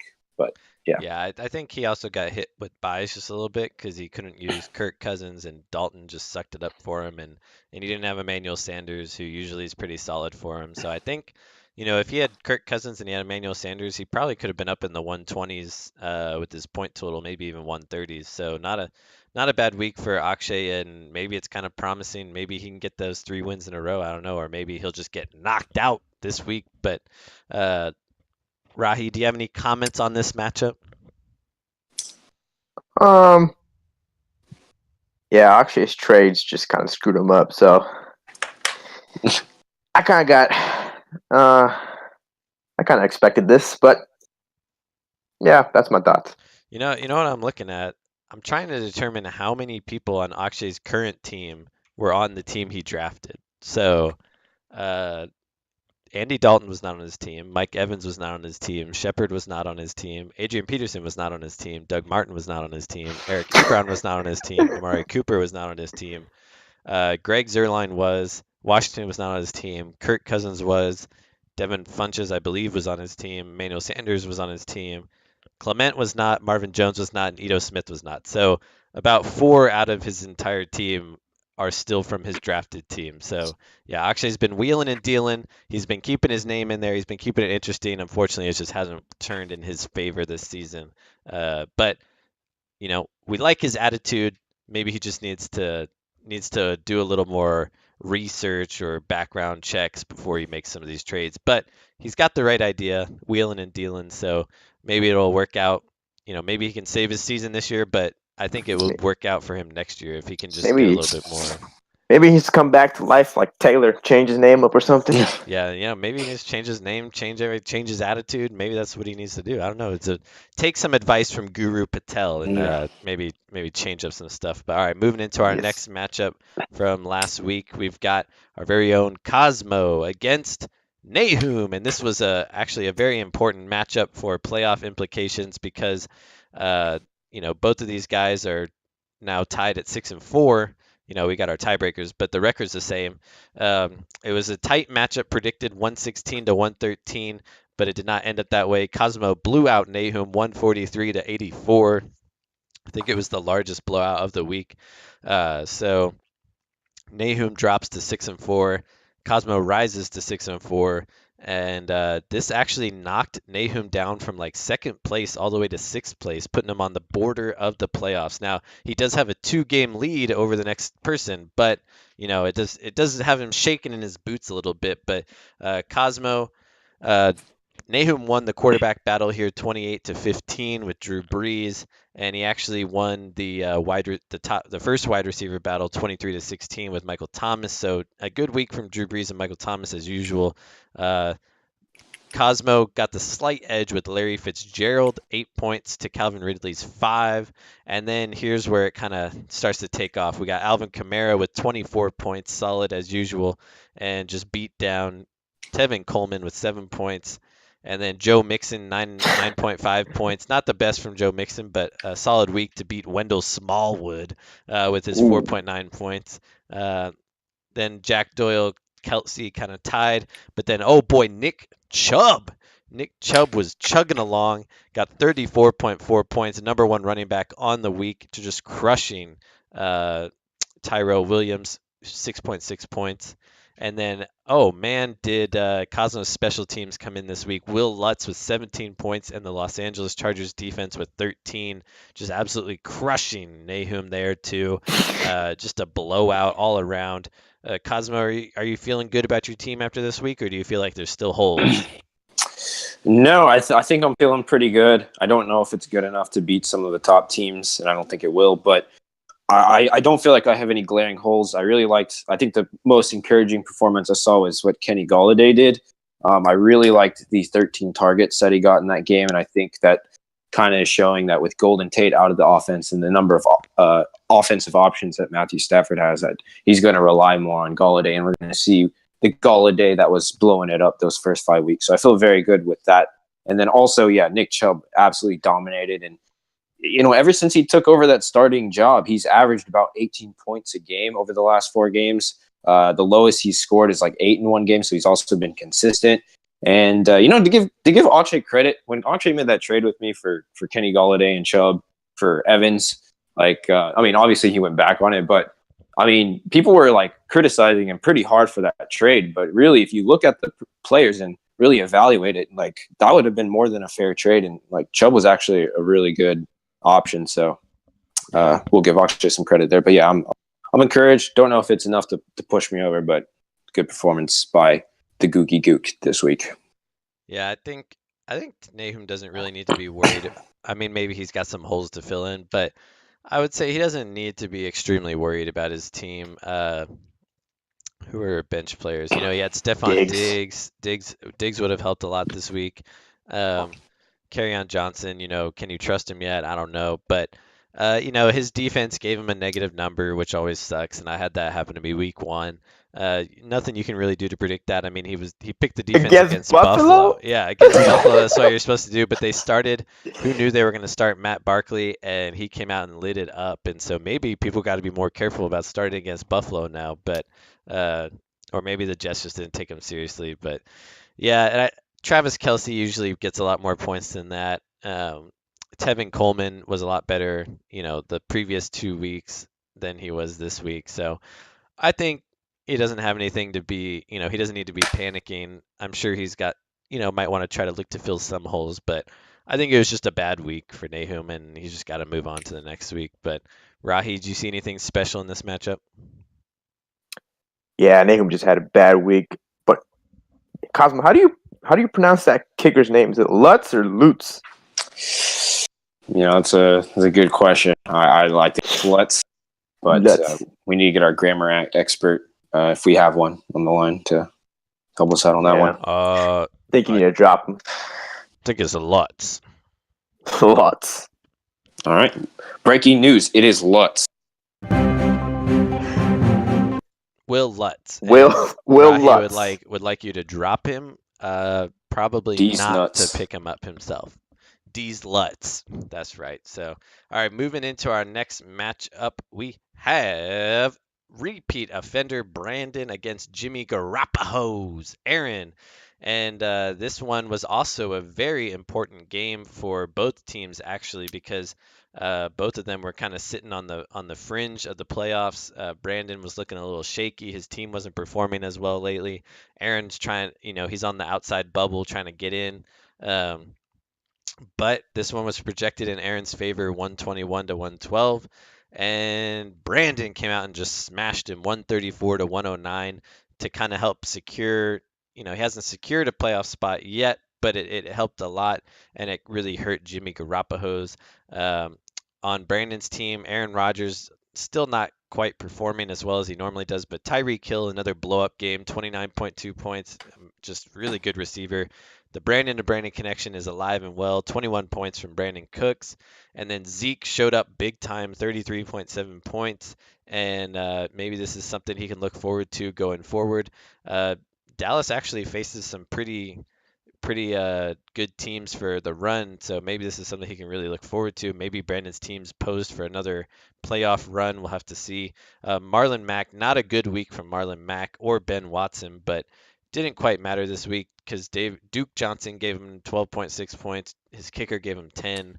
And, when I first saw Antonio Brown and Christian McCaffrey pop off on Thursday night, I was like, and then I saw Big Ben on Brandon's bench. I was like, ooh, this is not looking good for Brandon. But unfortunately for Aaron, the rest of his team did not show up. Jimmy Graham, Deshaun Jackson, Jarvis Landry did not show up enough to get him the win.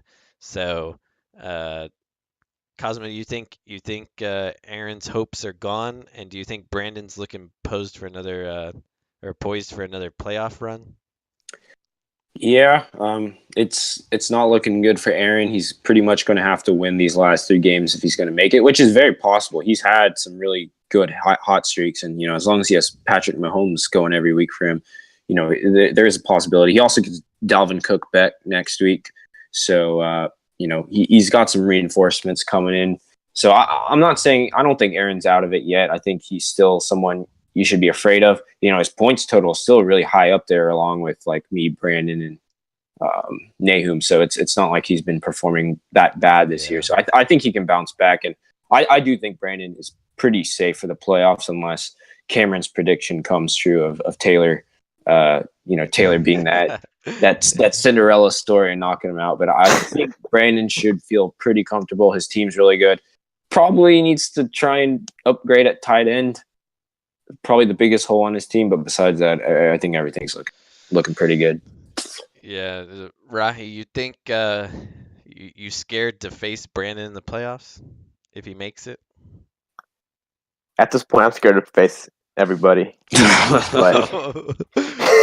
All right, well, solid analysis from our guests there. So let's move right into our 4th matchup. Last week, we had our President Fight Milk against All I Need Is Saquon. That is right. We had the number 1 seed against the number 10 in the rankings. We had the 7-2 President Fight Milk against the 0-9 All I Need Is Saquon. And, Taylor changed his attitude, changed his mindset, was grinding, ready to show up, and Duncan squashed that for this week. So Duncan was projected to win 133 to 100, and Duncan almost got there, 131, and Taylor really overachieved this week, 112. So not a bad week from Taylor, but Duncan, Carson Wentz, 21 points from him, Devontae Adams, 19, Keenan Allen, 14, Todd Gurley, as usual, 23.5 points. A little down week from James White, Jordan Reed, but Smith-Schuster showed up, got him 17.8 points, and his kicker and defense were really good as usual. I was actually surprised to see Cosmo drop Chicago defense, but Duncan snatched him up. I really wanted to snatch up Chicago defense, but I didn't want to burn a waiver spot on a defense, and Duncan, he decided he wanted to, so he grabbed Chicago.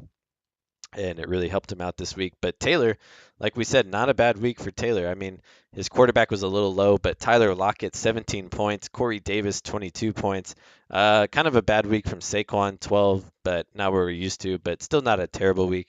Elijah McGuire, only 7 points. George Kittle, 12.8.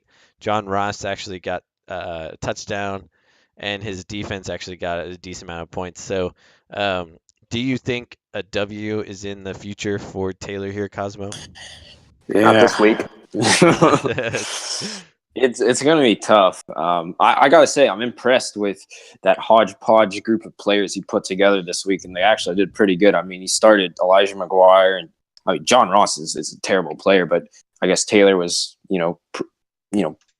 forward thinking enough to know that he would have a good week. So good on Taylor for that. But yeah, I don't know. It's at this point, I truly believe that destiny is against Taylor, that he is going to achieve that very immortal goal of going 0-13. So I think Taylor struggled there. And then for Duncan, what's more to say? He's dominating every single week. He's going to be extremely tough beating in the playoffs when he gets there. Yeah, great season for Duncan so far. I think if Barkley would have had a better game, this matchup would have been pretty close. I mean, if Barkley had had his usual 20-point game, he Yeah. only would have been 10 points behind. Just needed a little bit more from if his quarterback had had a normal quarterback game of 21, 22 points, yeah, it could have been looking pretty close for this matchup. But unfortunately, it was not. Taylor's God card didn't show up. Nope. This was more of a Yu-Gi-Oh battle than a fantasy battle, dude. Do you find it interesting that he changes his name and his attitude, and then Saquon doesn't show up? I actually do. It almost sounds like Saquon is rejecting Taylor. Yeah, I don't know. This might not be good for Taylor. We'll have to see what happens next week. But all right, our final match up from last week, we had Courage's Rahi against Anything But Last Cameron. And this one, once again, was another important playoff implication matchup. Cameron was on the bubble on a downward slide, really needed this win. And it was projected to be pretty close, 111 to 113. But unfortunately, Rahi takes the win for Cameron. Fortunately for Cameron, fortunately for Rahi, Rahi takes the win, 104 to 88. Not a great showing from Cameron. Almost got that stanky sausage. And Rahi continues to beat people with just barely over 100 points, but we're not going to talk about that. So Cam Newton, supposed to be one of the number one quarterbacks on the week against Pittsburgh, but only put up 14 points. Valdez-Scantling 7, Golden Tate 2, Jordan Howard 3, but then you got David Johnson 33.8 points showing up, and Mike Davis 16 points, and his defense got 14. And then on Cameron's side, Mitch showed up well, got 34 points. But other than that, it was pretty much Kareem Hunt and Tariq Cohen, who still didn't get that great of point total. So just not a great week for Cameron. As he talked about last week, he likes his team, but every once in a while they can kind of let him down. And I think that was one of the weeks. But I think the most important thing from this matchup, and I think Cosmo would agree, is David Johnson. Is he back with this new offense? Dude, he is back. He is taking his fenugreek, getting that testosterone up. He's getting all good, and yeah, he's back. And you know what? I feel like throughout the whole season, David Johnson has been listed as a bust. But if you actually look at his point total, look what he's actually produced, he's far from a bust. I'm sure as a Le'Veon Bell owner, seeing Le'Veon sit on the bench all season, you might be insulted to hear that David Johnson. I mean, you would be dying to have someone like David Johnson on your team doing what he is doing. And I think it's only going to get better. I think this new offensive coordinator, Byron Leftwich, I think he's really good, or at least a massive improvement over Mike McCoy. He's actually, doing what any common sense owner would do. And that's, looking at David Johnson, look what he has, and actually using him to his abilities, running him all over the field, not just running him in straight lines, not just running him on, one basic play, but moving him around the field. He's getting creative with David Johnson, which he should be. And it's resulting in, better production for him. And I think he's going to finish as a top tier running back for the rest of the season. Listen to these point totals: 15, then he had a bad week, 5, then 14, 16, 20, 11, 8, 12 and 33. Like, he hasn't been killing your team. Obviously, he hasn't been like the top 4 running back that everyone wants him to be this season, but Yeah. he was struggling with Mike McCoy, who Duncan actually corrected me on this a long time ago. I mentioned that Mike McCoy used to be the coach of Gurley when he had his down year. What I meant was Melvin Gordon. So Mike McCoy was the offensive coordinator for Melvin Gordon for all those years where he was very inefficient, not as great as you'd think he would be. And then this is the first year without Mike McCoy for Melvin Gordon, and look, he's like a top 3 running back. So, yeah, So I Mike guess the McCoy is cancer. gone now. Cut out the cancer. The new guy knows how to use David Johnson. I think this is a very good showing for the future, and hopefully this makes up for Le'Veon Bell skipping out on you this season, Rahi. Yeah, it makes up for Le'Veon Bell, but doesn't make up for Jordan Howard. Jordan Howard. I would say 7.8. Jordan Howard. We might look back on the draft and call Jordan Howard one of the biggest busts of the draft. So, Yeah. Yeah. you'll have Ouch. to stay tuned for our First 2 review. picks. And then my next one was like Rex Burkhead or something. Dude, this is a horrible season. Hey, yeah, you're making it work though. 7 and 3, not bad. And Yep. you picked up Philip Lindsay. I noted before how I really like that move, and I think that should help you going forward. Yeah, I'll be honest. I got lucky this week against Cameron. Nah, dude, it's But all that. anyways, It's that two knock power. yes, that Curry. But all right, that is our Week 10 matchup review, and now we'll get into the biggest surprises of the week. I'll go ahead first. My biggest surprise this week was the Patriots just getting absolutely thrashed by the Titans, man. I mean, I picked up their defense. I was like, okay, Mariota is probably going to throw a couple picks. Like, maybe they'll get a touchdown. It should be okay. I open up my app. They have 1 point, and the Titans are winning 34-10. Like, what the heck happened? The Patriots just got slammed by the Titans this week. I don't even know what to think of the Titans, dude. Like, 1 week they're the most boring, awful team to watch, and then the next week they're scoring on people like crazy. It just kind of shows how inconsistent Mariota can be and that team. But yeah, that was my biggest surprise of the week, was the Patriots just not even showing up against the Titans. Well, I mean, it's not that they didn't show up. The Titans just manhandled them, dude. I don't even know. Yeah, Danny, can you say for certain? Can you say with like 100% certainty that you know that if Marcus Mariota is either a good quarterback or a bad quarterback? Because I still can't tell, and he's been in the league for I don't know how long. Yeah, he's been in the league for like probably like close to 4 years now. I think this might be his 4th year, maybe third, something like that. Yeah, he's been inconsistent, but we will see if the Titans can keep up this momentum, beating the Cowboys and the Patriots, and see if they can make a playoff run deep in the season. But where I went wrong, and I gotta eat some crow here. Isaiah? Not that crow. Don't get me started on that crow. But I got into a heated argument with Danny a couple weeks on the podcast. We had a pretty intense dance off. And one of the key arguments that we had was Aaron Jones, and I wasn't that crazy on Aaron Jones, and it wasn't because of his talent.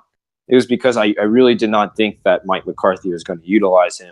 It just looked like he was stuck in this dungeon that he couldn't stuck in a basement that he couldn't escape from, and I just really didn't think he was going to get the volume. But I got to say, looking at the past 2 weeks, especially after they traded Ty Montgomery, his snaps have gone way up. His usage has gone way up. Mike McCarthy seems to have turned ahead and is starting to utilize him. And if he's being utilized, then I think my prediction of him being a outside the top 15 running back is probably going to be incorrect. I think right now, for the last 3 weeks, he's been the number 7 running back. So making you look a little smarter on that argument and me a little dumber. Yikes. But all right, that's where our biggest surprises of the week. And let's get right into those key transactions. I think we kind of got to fly through these, Cosmo. So hit us with the key transactions of the week. Yeah, just real quick. First off, I myself, the Gook, dropped Lamar Jackson. I picked him up real quick just to take a flyer on him, but I didn't really need him. I dropped him, and I picked up LaShawn McCoy, who I was kind of surprised to see was on the waiver wire. Yeah. I didn't really need a running back too much, but I just wanted to take the flyer on him. I think he's by far the most talented guy that was on the waiver, so I just took a shot at him. Brandon dropped Jake Elliott, the kicker. Took a flyer on Rashad Penny, and I don't know about you, Danny, but this is a worthwhile pickup. I don't know if he'll take over the backfield of Seattle, but he had a really good game. He was the number one, first round draft pick by the Seahawks this year, and I think he could be someone that could contribute late in the season. Yeah, I agree. I actually drafted him with like one of my last picks, hoping that he would kind of turn into something. Maybe I could use him down the road. But I think after like 3 or 4 weeks of him just doing nothing and the team calling him like fat and lazy, I was like, okay, I'm just gonna drop this guy. So I ended up dropping him. But yeah, it was cool to see he had a good week. I guess it kind of depends on how Chris Carson's health is. But yeah, we'll have to see if it's just a one-time thing or if he's here to stay. Yeah, we will see. We'll see if who takes over this backfield. Is it Chris Carson? Is it Rashad Penny? Is it Mike Davis? Who knows? We will see, and hopefully we can get some clarity on that backfield maybe as soon as this week. And finally, I feel like throughout this whole season, this team has been high and mighty. A cut above the rest. Of no fault. But I feel like we gotta touch on this move a little bit. The president Fight Milk. He dropped Jacksonville defense. And Danny, can you tell me who he picked up? He picked up the snail himself, Derrick Henry. That's right. Duncan has picked up Derrick Henry and put him on his roster. I don't know why he'd want that cancer on his roster, but actually I think Duncan is a little bit tight squeezed with some bye weeks here at the running back position. I think he wanted to pick up Derrick Henry. After seeing LeSean McCoy get picked back up, I don't know. But yeah, picked up Derrick Henry, I guess hoping he has a good week.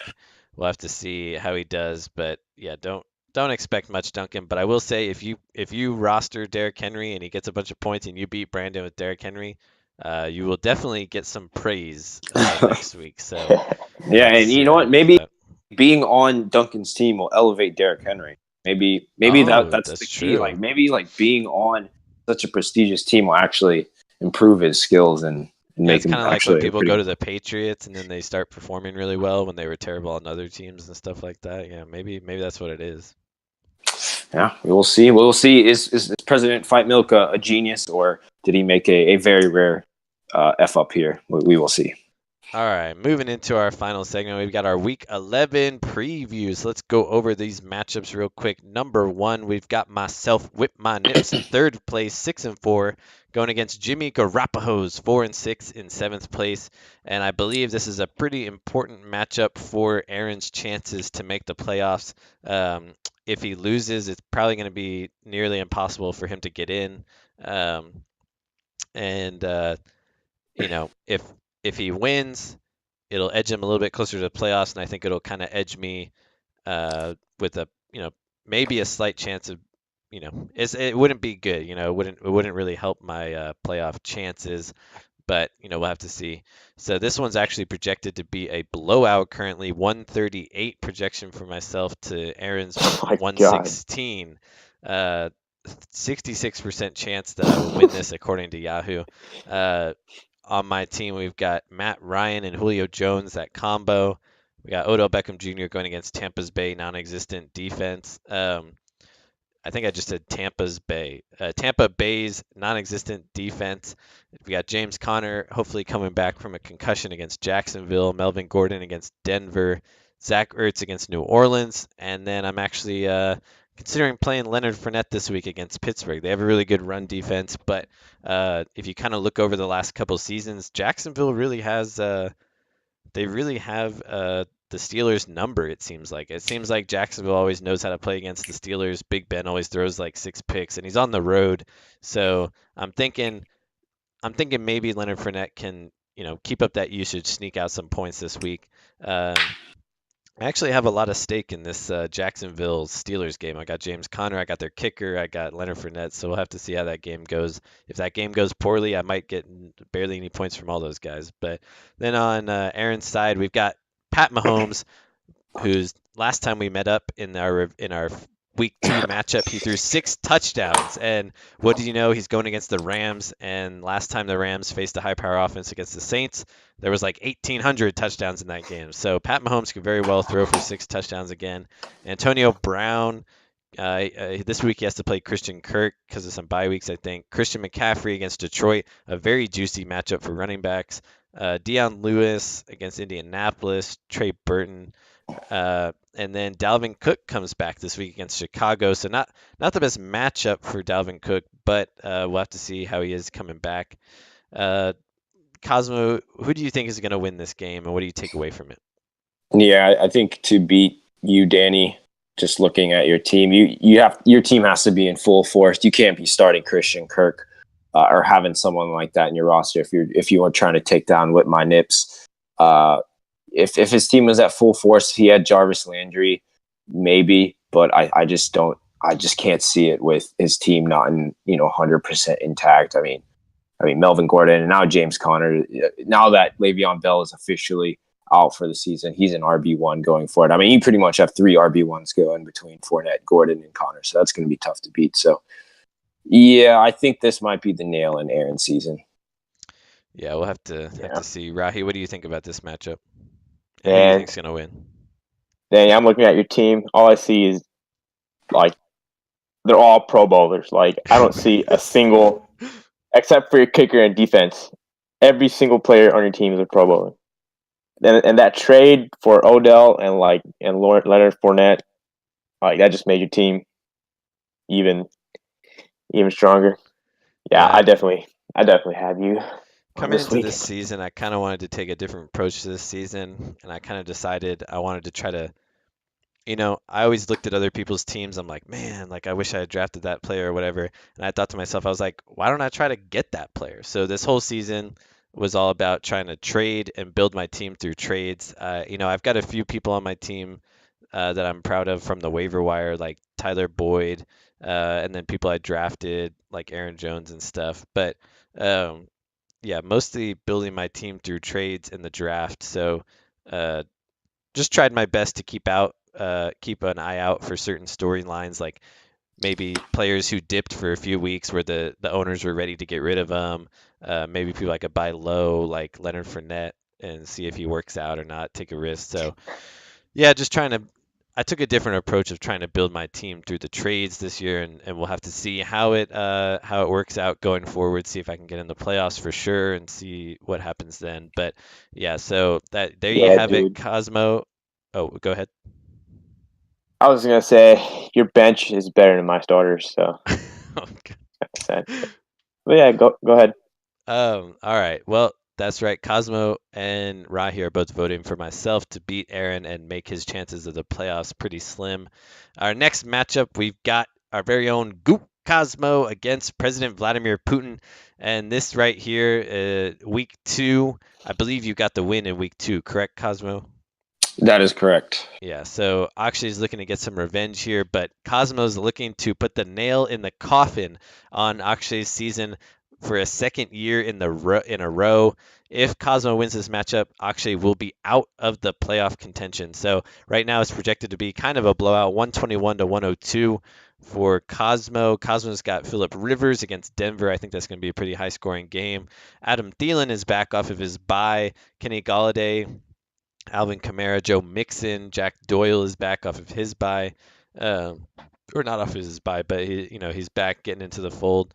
Larry Fitzgerald has been looking very strong with the new offensive coordinator over on Akshay's side. He gets Kirk Cousins back. Mike Evans against the Giants gets Emmanuel Sanders back. Adrian Peterson against Houston, I think, is actually going to be pretty tough for Adrian Peterson. He has to start Ito Smith this week, and then Eric Ebron, Amari Cooper, and once again, one of the strongest people on his team is his kicker. So, Cosmo, do you think his kicker can get him 30 points this week and get him the W? I'm not gonna discount him at all. I was feeling really confident just looking at our two teams, but thinking about how the same scenario was pretty much last year, I'm starting to get nervous. So you know what? I do think Greg Zuerlein Greg Zergroin can get 30 points and kick my butt this week. Yeah, it's always, I feel like, I was kind of feeling the same thing last week. I feel like these kind of matchups, they always get you the most worried. Like whenever you're matching up against one of the top people and it's like, oh, your projection's like 120-120, it's kind of like, I don't know, I don't feel as nervous. But then it's like you go against, you're projected to get this blowout, and then it's just like, I don't know. I have this sick feeling in my stomach that my guys are going to underperform a little bit, and the Akshis are going to overperform a little bit, and you could end up losing because of a kicker. So, yeah, Rahi, you think who do you think is going to get the W this week? I think Kamara is going to be an absolute bust for Cosmo, and Adrian Peterson's just going to go off for like 40 points. I got my brown friend. Yeah, I think you're for this one. You got your being brown racial brother. discriminating. Brown, yeah, Curry boy, second Curry boy. Oh, you think some racial implications are coming into this matchup, Cosmo? Yeah, I'm thinking there's some like racial discrimination going on here. Yeah, I think Rahi is making his decisions based on race and not actual merit. You think we need to reconvene for the Sausage Bowl court? Cosmo, you got the best ingredient in the freaking curry. What do you want, man? You're right. Yeah, I'm just sensitive. Looking at this matchup, unfortunately, I think this will be the nail in Akshay's coffin. So I think Cosmo is going to deliver that final. Psych! I think Akshay is going to come out and beat Cosmo and make Cosmo a little scared for the playoffs. That's right. He's going to move him to 6-5. And I don't know. It's going to get him shaking in his boots a little bit. So we'll have to see here. But yeah, so Rahi thinks Cosmo's going to win, and I think Akshay is going to win. So moving into our third matchup, we got to move a little quickly here. We got Nahum. Slavery was not a choice. 6-4 in sixth place, going against anything but last 4-6. And this one really is pretty much Cameron's last chance to make a run here. But Nahum's team is at full strength now. No buys in his way. 124 projection to 95 for Cameron. Cosmo, real quick, do you think this is it for Cameron? You know what? I'm gonna say no. I don't think it is. Obviously Cameron's team, his projection is really low because he has Cooper Kupp, but I assume he'll be playing like DeAndre Hopkins and probably Lamar Miller. And I think Cameron will come through and have a good game, and he'll win this one. Yeah, I forgot about DeAndre Hopkins being on his bench, so he'll have to move him into his starting lineup. That'll help his projection. Yeah, I actually agree. I think this is going to be a pretty close matchup, and it can actually be really important because Nahum's right on the fringe in sixth place, doesn't have the highest point total scored. So, if he gets the L here, it could be pretty shaky for him on the edge of the playoffs and help Cameron out a lot. Rahi, who do you think is going to get the win? Yeah, I think Cameron's going to get this one once he puts Hopkins in and kind of, I guess, changes his defense, because New Orleans is going to blow up Philadelphia. Yeah, I got Cameron. You know what? I'm a side with Nahum on this one. I think if you kind of look at his trend, he has really amazing weeks and then really terrible weeks. And he had a terrible week last week, got that stanky nutsack sausage. And I think this week he's going to take the W. And unfortunately, sorry for Cameron, but I think it will end his playoff hopes. And but fortunately for him, he is not last. So, all right, moving into our fourth match up. Here we have President Fight Milk, 8-2, the number 1 seed, already clinched the playoffs.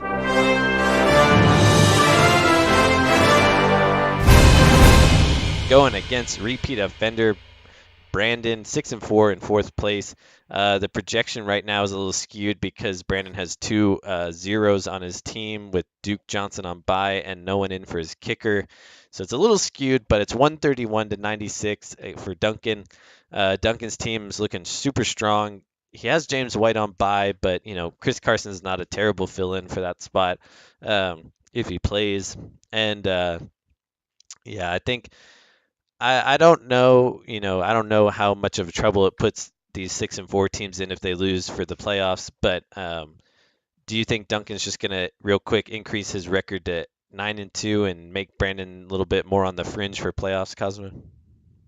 Yeah, I think he wins. I think it's going to be close. And, I think look out for Juju Smith-Schuster if Duncan even plays them. Jacksonville, while they have a good defense, has one of the worst slot corners. Juju Smith plays primarily in the slot, so I think he will have a monster game if Duncan decides to play. Yeah, if Duncan decides to play him. Yeah, we'll have to see. Rahi, you think Brandon or Duncan's going to get the win here? I think this is going to be the first tie in the league. Not this again. Where have I before? Oh god. All right, moving on to the last matchup here. We got a juicy one. Rahi's gonna lose. Rahi Curry Jizz going against All I Need Is Saquon. 0-10, 10th place going against the number 2 seed, 7-3. But the projection, 104 to 101. That is right. This is the closest projection Taylor has had all season. And man, he is firing up his team. He's made some moves. Cosmo, real quick, just tell me, win or lose, who's going to win? Guru Patel's gonna take this home. All right, Rahi. Yeah. Do you believe in yourself, Rahi? How are we on time, man? You got to give me some time on this one, man. All right, you know what? We'll go over a little bit. Hit us with it. Okay. All right. You guys are always saying, you guys feel like you're beating up a wounded baby when it comes to Taylor. Something like that. But you know what? Let's beat the wounded baby up even more today. Our guru is allowed to talk like that? Man, this guy's been in this league for how long? Like 6 years now? 6 years. 6 years. Man, this guy is like the Nathan Peterman of our fantasy league. This guy is like pure trash, man. Oh. This guy is like the definition of trash. And you guys, man, I think you guys give him too much slack. He needs to be trashed every single podcast. So every podcast after this, I expect him to be trashed. But what if he wins? He's not gonna win, dude. Like I said, he's trash. I got a question to ask you guys. All right, hit us with it. All right. Do you think there's a resemblance in his fantasy league and his high school football career? I thought he was on a team that went like 10-2 one year or something. Oh, he did? Well, I don't know. I know the last year was kind of rough, but well, anyway, Cosmo, what do you think? I mean, I got to be honest. I wasn't the biggest Wiley High School Pirate.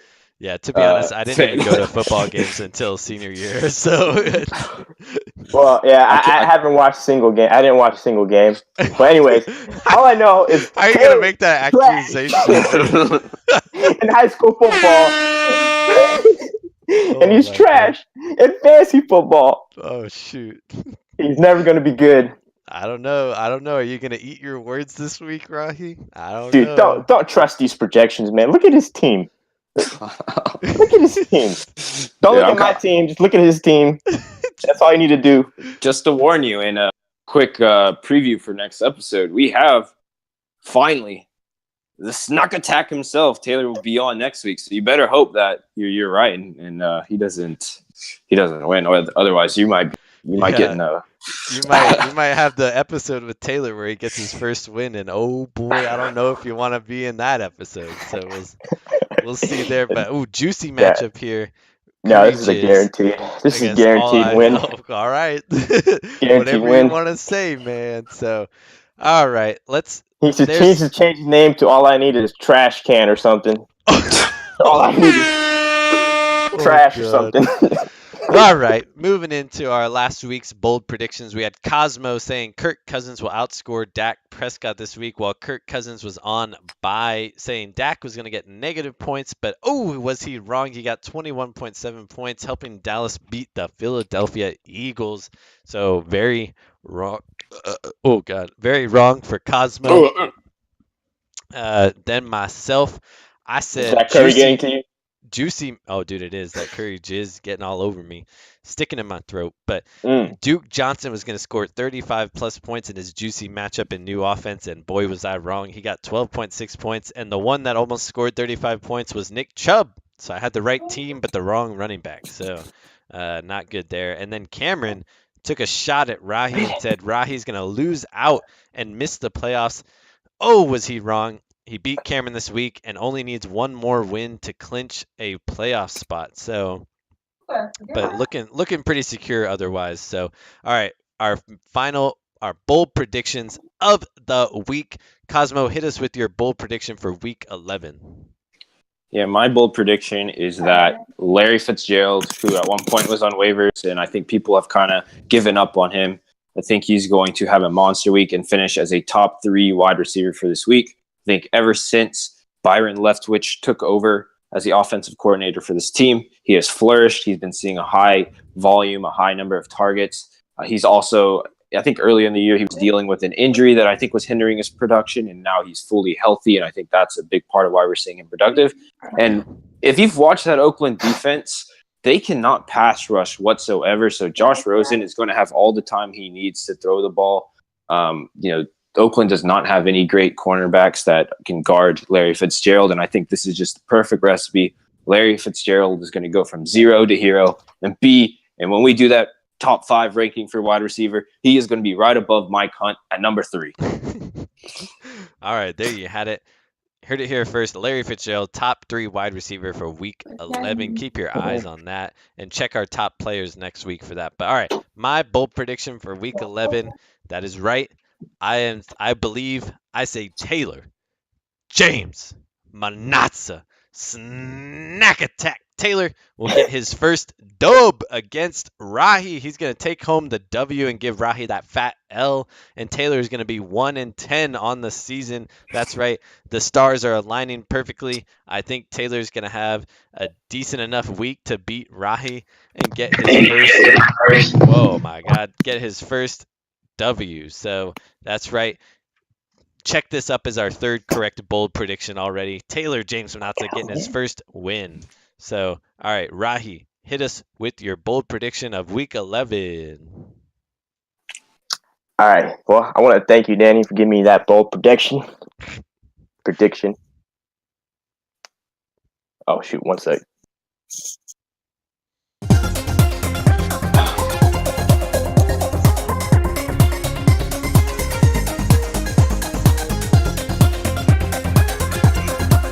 We'll be right back after this short message.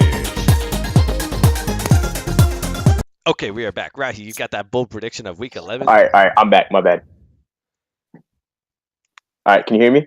Yeah. Okay. All right. So, my bold prediction is that John Gruden, the human Chucky, will fire his offensive coordinator and hire Mike McCoy. There you go. Ooh, you heard it here first. The wisdom of Guru Patel.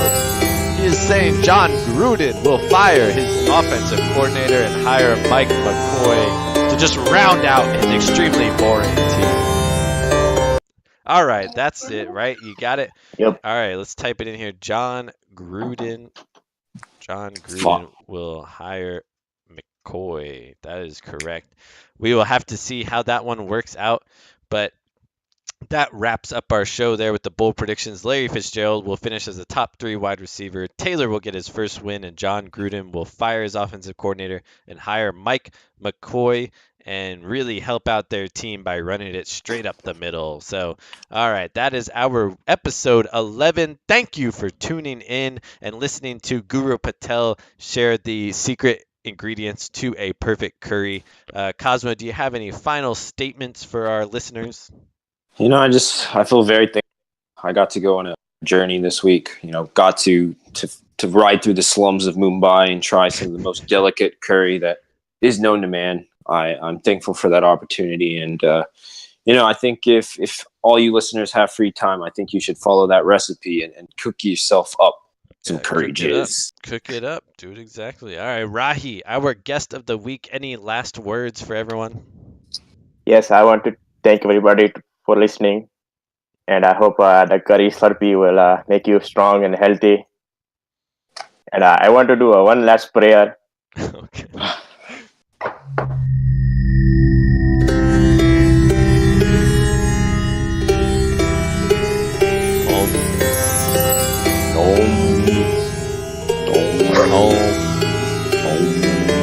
Guru Patel is praying for the win this week. Guru Patel. All right, well, thank you for tuning in to episode 11. We enjoy doing these podcasts for you guys, and I hope you enjoy listening to them. So good luck on your weeks in fantasy. We've got some pretty important matchups for playoff implications, and we'll see what happens, and we'll update you next week. So thank you. Thank you for tuning in, and we'll see you guys next week. Peace out.